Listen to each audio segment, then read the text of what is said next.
you went through something which is completely unimaginable. The Syrian civil war broke out and you were forced to leave your hometown. Could you tell us a little bit more about what happened after that? Yeah, absolutely. So the war started in Syria when I was 13 years old. Unfortunately, we had to leave our home because it wasn't safe.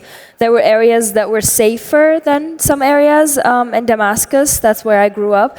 And at that moment, you basically had to risk your life every day, going out of the apartment, not knowing if you'll come back. There were bombings, there were things that were happening that were really scary. So I did live in a war zone for 5 years. And after that, me and my sister decided to take the journey and come all the way to Germany.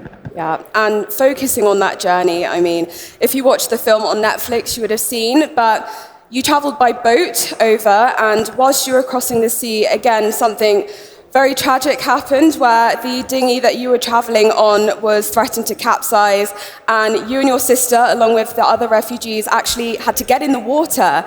And you were swimming for over 3 hours, I believe, to keep the boat up.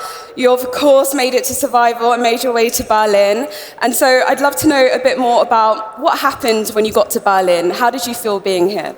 Yeah, absolutely. It was for us a decision where we needed to save our own lives, and we talked to my parents. We told them, hey, we think it's time for us to try and go somewhere else, and they of course refused. Who would send their children, to such dangerous journey? It took us a while to convince them, but I think my parents did have the trust in us that we can make it.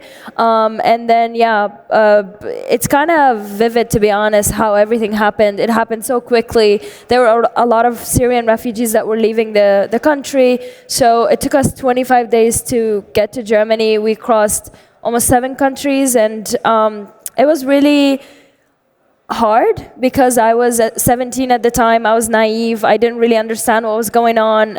For me, it was about survival. I also thought about swimming the whole time I was crossing.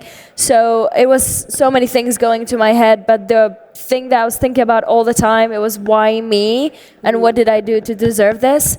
So in general, it was really difficult for me to understand why did I have to leave my country even though I didn't do anything.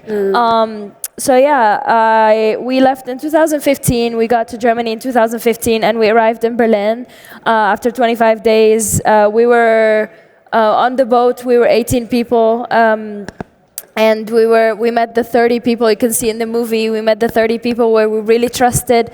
Sometimes you just had to meet someone and trust them immediately on the way, so that we did, and we were very lucky to have good people around us. And when I got to Germany, the first thing that I asked about was a pool. Yeah. When can I go swimming? Yeah. I love that. I mean, especially after experiencing what you did, it can be looked at from the point of view that, maybe I actually want to start a new leaf when I get to Germany. Maybe I want to set that aside and just put all of that in the past. But that obviously wasn't the case for yourself. So what do you think kept you going and wanting to continue to pursue swimming? They do say a young girl with a dream is kind of dangerous. So I do believe in that. Both my parents, my mom always advocated for education. My father always pushed for sports, and I think that created the perfect balance for me and my sister. So when I got to Germany, the only thing I can think about is the Olympics, and I was like, this is my dream since I was 9 years old.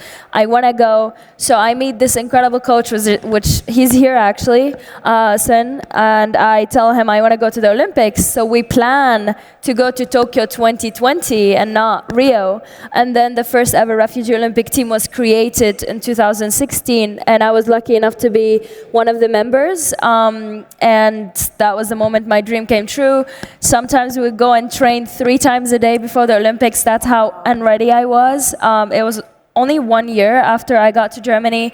So I know how lucky I am, and I know that when I achieved my dream, it wasn't only for me, it was for millions of refugees around the world, and that was the unique thing about it.